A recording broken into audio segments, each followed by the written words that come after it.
할렐루야. 귀한 은혜의 찬양 감사드립니다.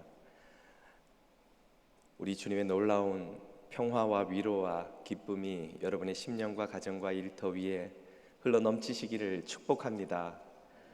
앞뒤 좌우에 있는 교우들께, 또 가정에 있는 가족들에게 건강하게 만나서 정말 감사합니다. 행복합니다. 인사 한번 해주십시오. 축복의 인사를 부탁합니다. 팬데믹의 터널을 끝을 향해 달려가고 있는데요, 끝까지 여러분 건강하시게 잘 이기시고 통과하시길 또 축복합니다. 19세기 러시아 대문호 톨스토이를 모르는 이는 없으시겠죠. 그가 한 번은 거리를 걷다가 구걸하는 이를 만났다고 합니다. 불쌍한 마음에 주머니에 뭐라도 좀 나누어 줄까 하여 손을 넣었지만 그날따라 동전 한 푼 줄 것이 없더랍니다. 이 미안함을 어찌 표현할 길이 없어서 그에게 다가가 손을 꼭 붙잡고는, 형제여, 당신에게 무엇라도 좀 나누어 드리고 싶은데 오늘따라 제 주머니에 아무것도 없습니다. 내일도 이 자리에 계신다면 제가 지나는 길에 반드시 작은 것이라도 좀 나누어 드리겠습니다 하고 말했답니다. 그러자 그 구걸하던 거린이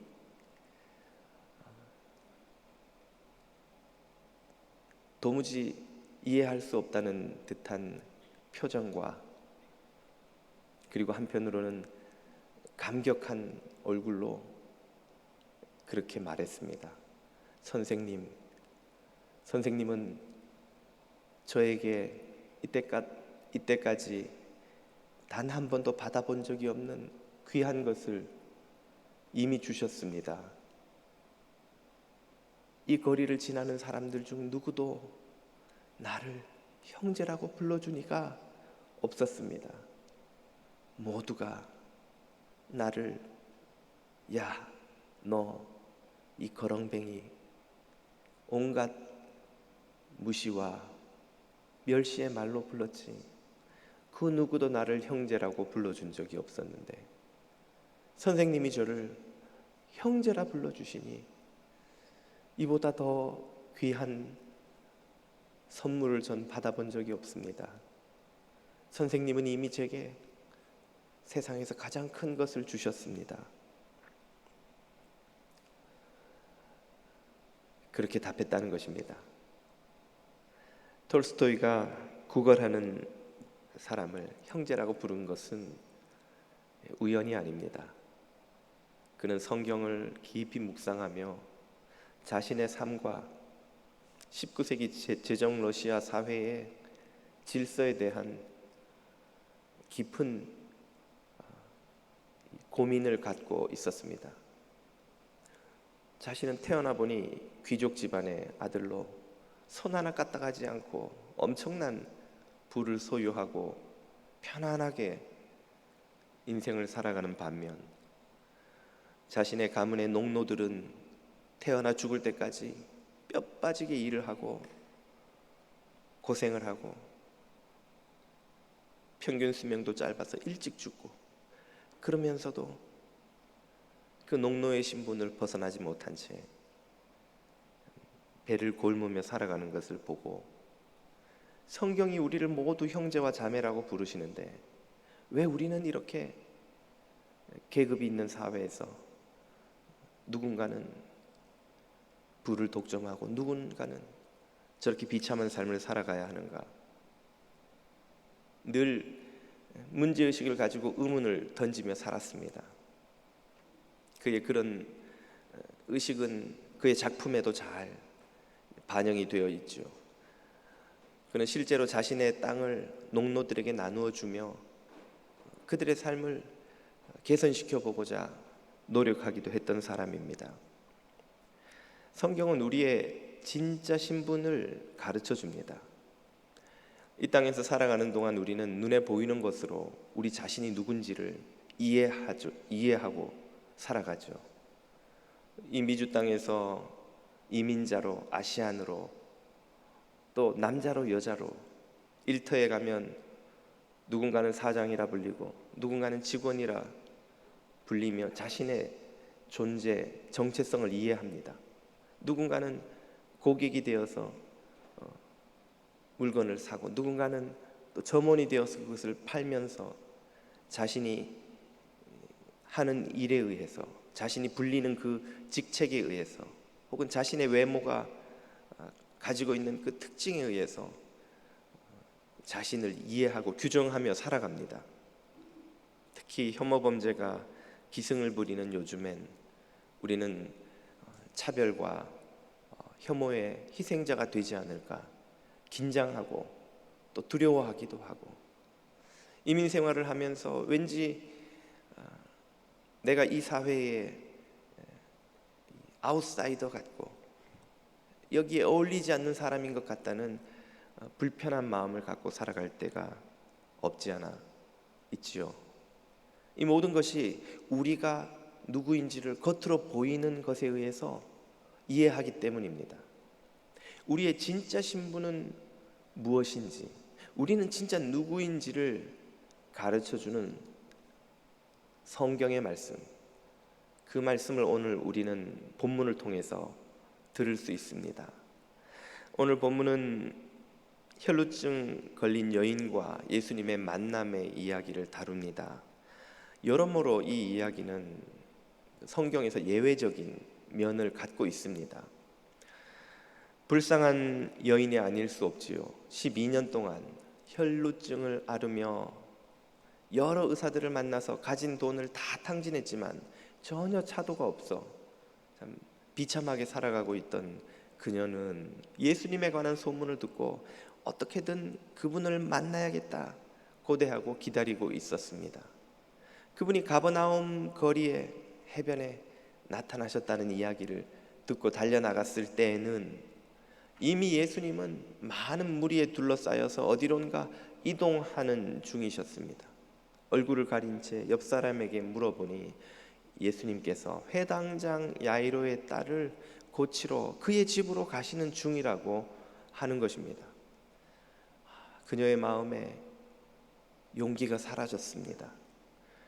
회당장 야이로의 집으로 가시는 길이라면 그 집의 귀한 딸을 고치러 가시는 길이라면 나 같은 것이 그 앞을 가로막고 나를 고쳐달라고 주님을 멈추게 할 수 있겠는가? 그런다고 그분이 과연 내 말을 듣고 멈추어 주실 것인가? 용기가 나지 않았습니다. 혈루증, 여인의 몸에서 쉬지 않고 피가 흘러나오는 병입니다. 당연히 당시에는 부정한 병으로 여겨서 혈루증 걸린 여인은 다른 사람들 앞에 나타나거나 접촉을 하면 안 되었습니다. 병에 걸리기만 해도 죄 때문인 것으로 여겼던, 죄인인 양 멸시받았고 취급받던 시절에 여자가 혈루증에 걸려 고생한다는 이야기는 그 누구에게도 밝힐 수 없는 부끄럽고 수치스럽고 또 율법에 의하면 부정한 그런 병이었습니다. 그녀가 대인기피증에 걸려 사람들 앞에 나타나지 못했던 것은 조금도 이해 못할 바가 아니지요. 그녀에겐 예수님을 멈춰 세울 용기도 염치도 자신도 없었습니다. 그럼에도 불구하고 그녀는 물러날 수는 없었습니다. 너무나 절박했기 때문이죠. 12년 동안 그녀가 겪은 모든 일을 생각하면 이 기회를 놓칠 수 없었습니다. 그녀는 생각하기를 예수님 앞에 나서서 그분을 멈춰 세울 필요가 없겠다 여겼습니다. 그분처럼 그분에 관해 들은 소문에 의하면 그분처럼 능력이 많고 자비가 많으신 분이라면 내가 그분의 옷자락을 만지는 것만으로도 치유받을 수 있지 않겠는가 그녀는 생각했습니다. 마침내 그녀는 군중들 틈에 숨어들어 억센 남자들을 뚫고 예수님 바로 뒤에까지 다가가 그분의 옷자락을 만지는데 성공했습니다. 그 순간 마치 고압 전류에 감전된 듯 그 옷자락으로부터 그녀의 몸으로 뜨거운 것이 흘러들어왔습니다. 그 뜨거운 불이 그녀의 몸에 있는 모든 부정한 것을 다 태워버리는 듯 하였습니다. 아무도 그녀에게 말해주지 않았지만 자신이 치유받았다는 사실을, 그 병이 떠나갔다는 사실을 알 수 있었습니다. 아니, 모를 수가 없었습니다.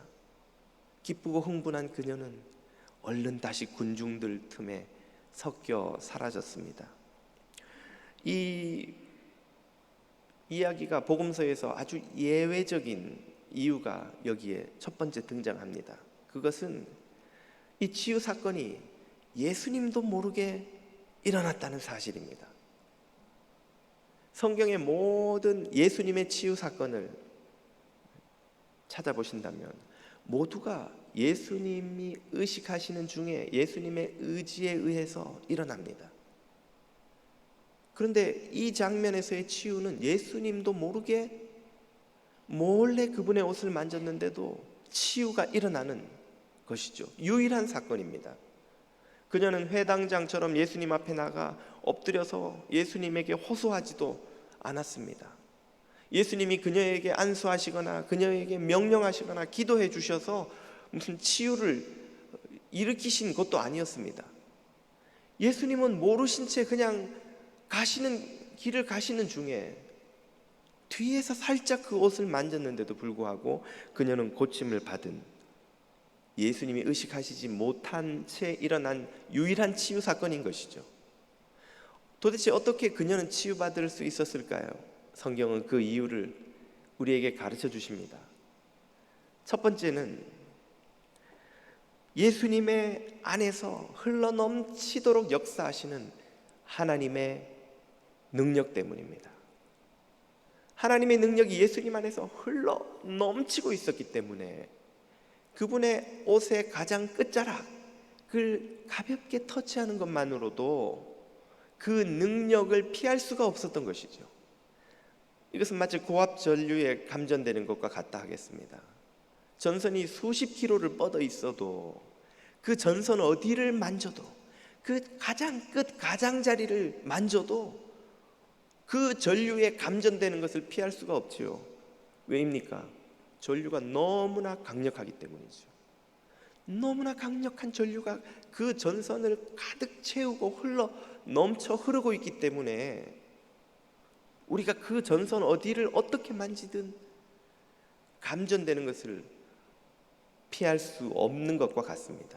성경은 옷자락이라는 이 상징 이미지를 하나님의 충만한 영광과 능력을 묘사하는 데 씁니다.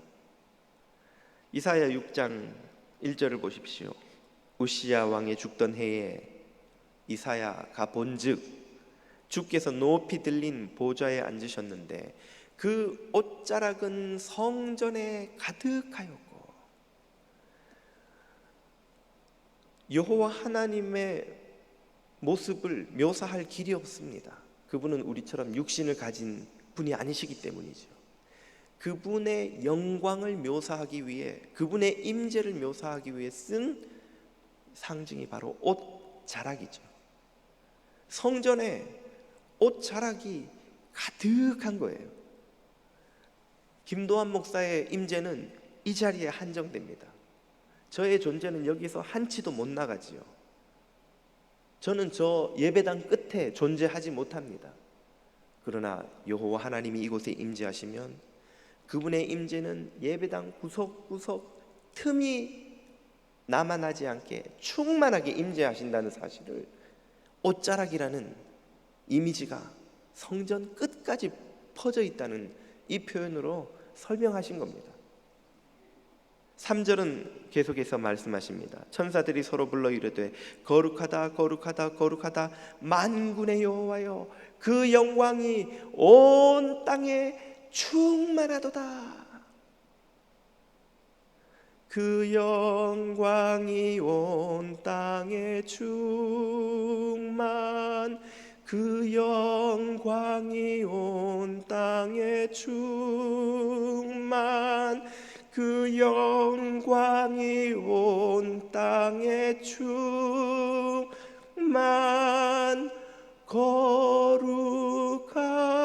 거룩하신 주. 주님의 영광이 없는 곳이 없이 온 세상에 충만하다는 사실을 묘사하시기 위해 옷자락이라는 표현을 쓰는 거예요. 주님의 옷자락을 그녀가 만졌다는 사실은 예수님 안에서 충만하게 흘러넘쳐나는 하나님의 능력을 그녀가 접촉했다는 뜻입니다. 그 능력의 압도적인 크기, 충만함 때문에 그녀는 옷자락만 만졌음에도 불구하고 그 능력을 경험하는 것을 피하지 못했다는 뜻이죠. 또한 주님의 옷자락은 은혜를 상징하기도 합니다. 룻기 3장 9절은 말합니다. 룻이 보아스에게 대답하되 나는 당신의 시녀 룻이오니 당신의 옷자락으로 시녀를 덮으소서. 당신은 우리 기업을 물을 자가 됨이니이다. 여기서 우리는 룻 자신과 시어머니 나오미와 그리고 몰락한 그 집안을 말하죠. 율법은 이렇게 몰락하거나 혹은 자유를 빼앗겨 남의 종으로 전락한 친척을 구제할, 다시 가문을 일으킬 의무를 그 친척들에게 지웁니다. 그러나 그것은 그들이 즐거움과 기쁨으로 하지 않으면 지지 않아도 되는, 실제로 대부분 지지 않았던 의무였습니다. 그 의무를 보아스가 지려면 자기의 마음으로 스스로 기쁘게 그 룻을 긍휼히 여기고 그 시어머니 나오미를 긍휼히 여기는 마음이 없으면 안 되었던 것이죠. 그래서 룻은 보아스에게 긍휼을 간청하는 것입니다. 당신의 옷자락으로 우리를 덮어주소서. 당신의 긍휼로 우리를 돌아보아 주소서. 그런 의미이죠. 옷자락은 이렇게 긍휼을 상징하는 데도 씁니다. 예수님의 옷자락을 그녀가 만졌다는 사실은 예수님 안에서 충만하게 역사하시며 흘러넘치는 하나님의 능력과 긍휼을 그녀가 경험하게 되었다는 뜻입니다.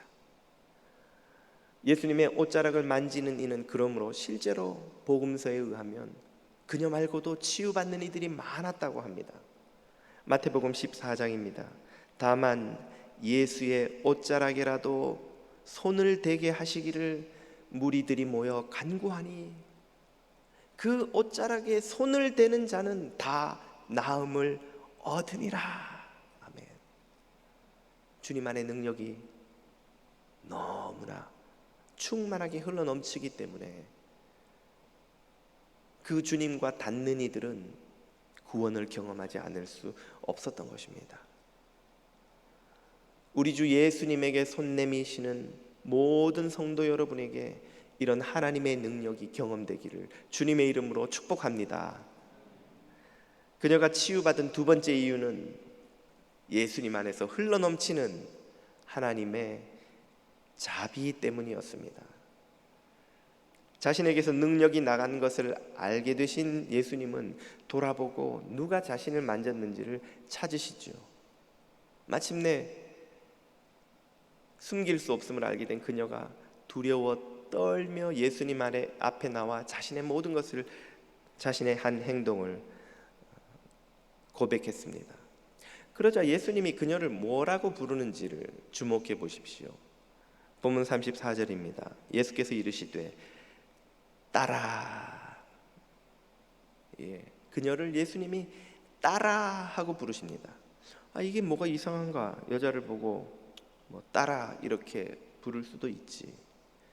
복음서를 보면 예수님께서 여자를 대하실 때 부르시던 호칭이 있습니다. 항상 예수님은 여자여 이렇게 부르셨어요. 한 번도 따라하고 부르신 적이 이곳을 제외하고는 없습니다.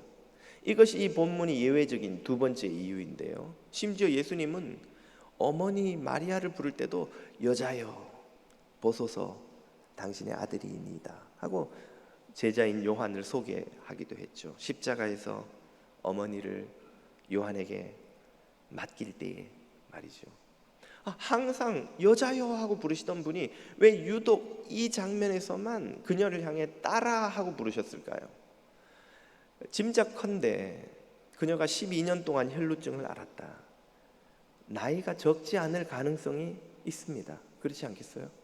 일단 12살은 넘은 거고 12년 투병 생활을 했으니까 어쩌면 예수님보다 더 나이가 많았을 수도 있고 적었다 할지라도 그렇게 나이 차이가 많이 나지 않았을 가능성이 큽니다. 어린아이 부르듯이 따라하고 부를 만한 정황이 아니라는 것이죠. 그런데 왜 이 여자에게만은 굳이 따라하고 부르셨을까요? 거기에는 지금 이 사건이 벌어지고 있는 상황의 배경이 중요한 작용을 합니다. 예수님은 지금 어디로 무엇을 향해 가고 계십니까? 회당장 야이로의 딸을 고치러 그의 집으로 가고 계십니다. 누구 때문에 가시는 거예요? 야이로의 딸 때문에. 지금 주인공은 야이로의 딸입니다. 이 혈루증 걸린 여인은 이 이야기에서 주목받는 인물이 아니지요. 그 소녀에게는, 야이로의 딸에게는 야이로라는 아버지가 있습니다. 회당장이요, 존경받고 마을의 유지였을 터이고 당연히 부유했을 터이고, 딸이 아프면 예수님에게 달려가 무릎 꿇고 호소해서라도 그분을 집으로 모셔오실 수 있는 영향력이 있는 아버지입니다. 남부러울 것이 없는 아버지이지요. 그 소녀는 그런 야이로의 딸이었습니다. 그녀는 아마도 유복하게 자랐을 테고 마을 사람들이라면 누구나 야이로의 딸이 누군지 알았을 겁니다. 교육을 받으며 자랐을 수도 있고 당당한 삶을 살았을 수도 있고, 비록 지금 아파서 죽어가고 있지만 그녀의 삶의 모든 정황은 그녀를 썸바디, 특별한 존재로 만들어 주었습니다. 그러나 이 혈루증 걸린 여인은 그 소녀에 비하면 아무것도 아닌 존재, 노바디였죠. 그녀에게는 야이로와 같이 힘있고 존경받고 영향력 있는 부유한 아버지가 없었음에 틀림없습니다. 그녀는 자신의 병을 낫게 하기 위해 자신이 이곳저곳 쫓아다니며 자신의 돈을 다 썼고 지금도 홀로 나와 예수님을 만나볼까 하고 왔던 것이죠. 그녀에게 야이로 같은 부유한 아버지가 있었다면 그녀가 이렇게 사람들 틈에 숨어서 위험을 무릅쓰고 자신의 병을 위해 몸부림치도록 내버려 두지 않았겠지요. 아무도 그녀를 신경 쓰지 않는, 아무도 그녀가 누구인지 모르는, 아무도 그녀의 병을 관심 갖지 않는 그런 노바디였습니다. 그녀의 처지나 마음의 상태를 우리가 어떻게 알 수 있습니까? 예수님이 그녀를 찾았을 때에, 아니 그 전에 그녀가 치유받았을 때에 야이로의 딸처럼 당당하게 주목받으며 보호받으며 자신의 의견을 자신 있게 누구에게나 어디 가서나 말할 수 있는 교육을 받으며 자랐더라면 그녀는 자신이 나았다고 소리치며 예수님에게 감사를 표했을지도 모릅니다. 그러나 그녀는 자신이 나은 것을 확인하는 즉시 다시 군중들 틈에 숨어 사라지려 했습니다. 예수님이 그녀를 찾아서 결국 숨길 수 없음을 알게 되었을 때 그녀는 두려워 떨며 나왔다고 했습니다. 왜, 뭘 잘못했길래 두려워 떱니까? 자신이 고침받은 것조차도 허락 없이 받았으니 뭔가 잘못한 것이 아닐지 두려워 떠는 가련한 여인의 모습이지요. 야이로의 딸처럼 유복하게 자라는 행운을 누리지 못한 많은 우리들은 사람들 앞에 나서는 것이 긴장됩니다. 누군가 나를 주목하면 내가 예뻐서, 내가 잘나서라는 생각이 들기보다 내가 뭘 잘못했나? 내가 실수를 했나? 사람들이 나를 싫어하나? 내가 이 자리에 어울리지 않는 존재가 아닐까? 위축되기가 더 쉽습니다. 잘못한 것이 없이도 괜히 잘못한 것 같아요. 날 부르면 왜요? 제가 뭐 잘못했나요? 두렵고 떨리기부터 합니다. 아마 한국에선 당당하게 사셨던 분들도 이민 생활을 하시면서 자신도 모르게 위축되고 긴장하고 더 조심하는 것이 몸에 배이셨을지 모르겠습니다. 그녀는 그런 사람이었습니다. 야이로 같은 아버지를 갖지 못한 여자였죠. 그런 그녀를 예수님이 뭐라고 부르셨다고요? 딸아. 누구의 딸이라는 말입니까? 하나님의 딸아. 하나님의 사랑하시는 딸아. 너에게는 야이로 같은 부유하고 힘 있는 아버지는 없어도 너를 위해 독생자까지 내어주시는 긍휼의 아버지 하나님이 하늘에 계신다. 너는 그분의 딸이다. 딸아, 그러므로 두려워 떨지 말아라. 슬퍼하고 겁내지 말아라. 예수님이 그녀에게 뭐라고 하셨다고요? 평안하라. 평안하라는 거예요. 왜? 두려워 떨지 말라는 거예요. 두려워 떨 필요가 없다. 너에게는 야이로보다 더 좋은 위대하신 강하신 아버지가 계신다. 회당장 아니라 대제사장 아니라 총독이 와도 그런 아버지조차도 부러워할 필요가 없다. 너는 하나님의 딸이다. 그 진실을 알려주시려 예수님은 그녀를 딸아 하고 부르신 거예요. 딸아. 저와 여러분이 이 세상에서 아무리 보잘것없고 약하고 초라하고 어디에 서는 것이 두렵고 떨리는 존재라 할지라도 이 사실을 잊지 않으시기를 축복합니다. 여러분은 하나님의 딸입니다. 여러분은 하나님의 아들입니다. 독생자를 내어주시는 한이 있어도 기어이 살려내시고야만은, 구원하시고야만은 사랑의 하나님이 여러분의 아버지인 줄 믿으시기를 축복합니다. 우리는 하나님 때문에 노바디가 아닙니다. 우리는 하나님 때문에 somebody, 특별한 존재가 되었습니다. 우리는 하나님 때문에 어디서도 두려워할 필요가 없는, 떨 필요가 없는 하나님의 자녀요 천국 백성인 줄 믿으시기를 축복합니다. 이 여인에게 예수님이 말씀해 주신 두려워 말라, 평안하라, 담대하라, 당당하라, 기뻐하라, 감사하라, 하나님 아버지로 인하여서 평안하라는 이 약속이 여러분에게도 성취되기를 축복합니다. 두려워 떨지 마십시오. 슬퍼하고 긴장하고 도망치지 마십시오. 주님 안에서 당당하고 담대하고 기뻐하는 하나님의 아들, 딸로 살아가시기를 주님 이름으로 축복합니다. 마지막으로 그녀가 치유받은 세 번째 이유는 그녀가 보인 간절한 믿음 때문이었습니다. 예수님께서 능력이 나가신 것을 아시자 말자 돌아서서 누가 나를 만졌느냐고 물으셨습니다. 그러자 제자들이 아주 황당하다는 듯한 대답을 하죠. 아니, 지금 모든 사람들이 주님을 둘러싸서 밀어 제끼는데 주님을 한번 만져보겠다고 사람들이 다 애워싸고 밀어대고 있는데 주님을 안 만진 사람이 어디 있습니까? 여기 다 만졌잖아요. 그런 황당한 제자들의 답에 예수님이 보이신 반응을 마가보다 누가가 더 자세하게 생생하게 설명해 줍니다. 누가복음 8장 45절입니다. 베드로가 이르되 주여 무리가 밀려들어 미나이다. 다 밀고 있는데 누가 만졌냐니요. 예수님이 46절 이르시되 아니 내게 손을 댄 자가 있도다.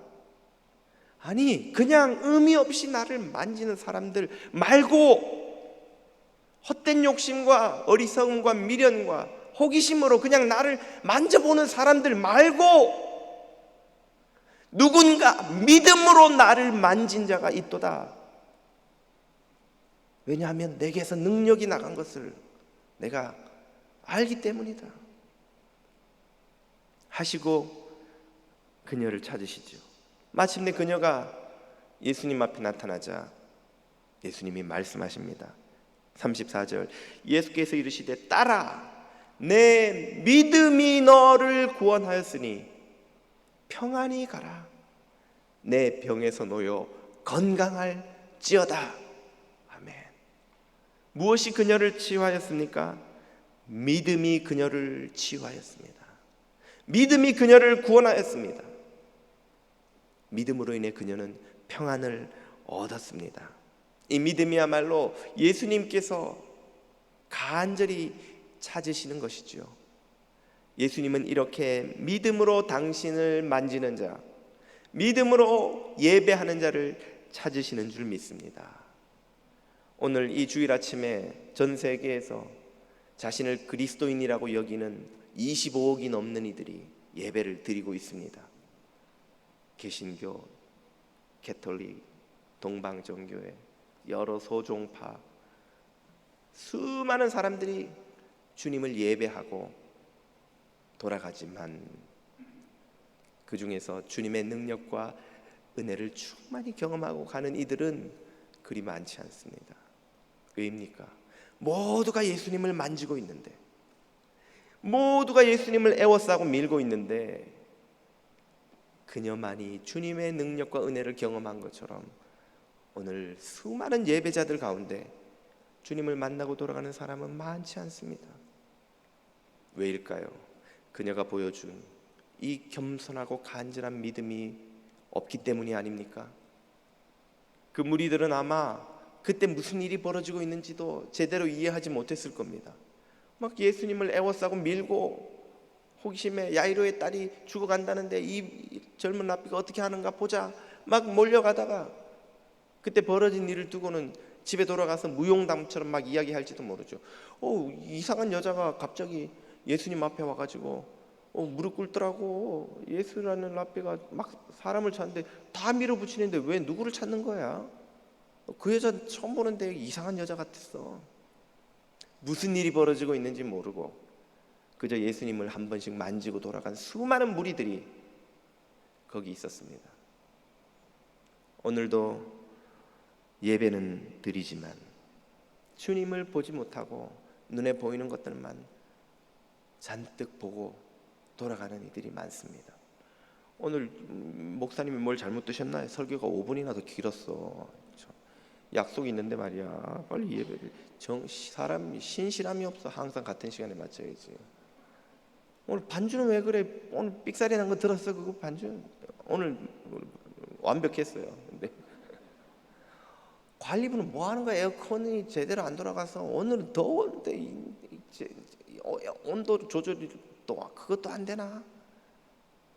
그 안내하시는 분은 왜 그거 나눠주는데 표정이 왜 그래? 그건 하기 싫은데 억지로 하시나? 우리 교회 안내에는 그런 교우들이 없지요. 예배는 드리나 눈에 보이는 것들만 보고 주님을 만나지 못하고 돌아가는 얼마나 많은 사람들이 오늘 이 아침에도 있는지요. 수많은 무리들이 예수님을 만졌지만 오직 그녀만이 치유받은 비밀처럼 오늘 우리도 수없이 예배하고 기도하고 신앙생활을 해 나가지만 그녀가 가졌던 이런 믿음이 없이는 주님의 능력과 은혜를 경험하지 못합니다. 여러분이 내민 손에는 그녀가 가졌던 믿음이 있는지요? 믿음으로 주의 옷자락을 만지시기를 축복합니다. 믿음으로 예배하시기를 축복합니다. 믿음으로 주님을 만나고 돌아가시기를 축복합니다. 주님이 평안할지어다 네 병에서 놓일지어다 믿음이 구원하였다 이 말씀을 들으시고 돌아가시기를 축복합니다. 그녀는 마침내 병에서 노임을 받았습니다. 그녀를 부정하게 만들었던 병으로부터 완전히 자유를 얻었습니다. 그녀의 몸에서 나온 피는 그녀를 부정하게 만들었지만 예수님의 찢긴 몸에서 흐른 보혈은 그녀를 정결하게 만들었습니다. 회당장 같은 세상의 아버지가 그녀에겐 없었지만 전능하신 하늘아버지, 그 자비의 하나님이 그녀의 아버지가 되어 주셨습니다. 그녀는 이제 더 이상 사람들 틈에 숨지 않아도 되었습니다. 그녀는 두려워 떨지 않아도 되었습니다. 그녀는 평안을 누리고 자유를 누리고 참 기쁨을 누리는 구원받은 새 삶을 시작하였습니다. 우리에게 필요한 것은 무엇입니까? 주님의 무한한 능력과 자비는 이미 예수 그리스도의 십자가를 통해 우리에게 쏟아 부어지고 있으니 그분의 옷자락을 만지는 겨자씨만한 믿음, 이 믿음이 우리에게 필요합니다. 이 믿음이 있는 자들은 주님을 만나게 될 줄 믿습니다. 주님을 예배할 자격이 없다고 여기는 이들, 자신은 아무것도 아닌 존재라고 여기는 이들, 예배당 가장 끝자리 구석에 하나님의 은혜가 여기까지 닿을까 의심이 되는 그 자리에 있는 이들까지도 이 믿음으로 주님 앞에 나아가는 한 주님의 은혜와 능력을 경험하지 못하는 일이 없다는 것을 믿으시기를 바랍니다. 이제 예수님 곁으로 간절하고 겸손한 믿음을 가지고 가만히 다가가 그분의 옷자락을 만질 수 있다면 은혜와 자비로 우리를 향해 미소 지으시는 주님의 얼굴을 마주하실 수 있을 것입니다. 그 주님의 얼굴을 배없는 저와 여러분 다 되시기를 주님 이름으로 축복합니다. 기도드리겠습니다. 자격도 없는 죄인들을 하나님의 아들이요 딸이라고 불러주시고 치유하고 구원하여 주시는 은혜의 주님, 우리 모두에게 주님의 옷자락을 만질 수 있는 믿음을 더하여 주옵소서. 예수님의 이름으로 기도드립니다. 아멘.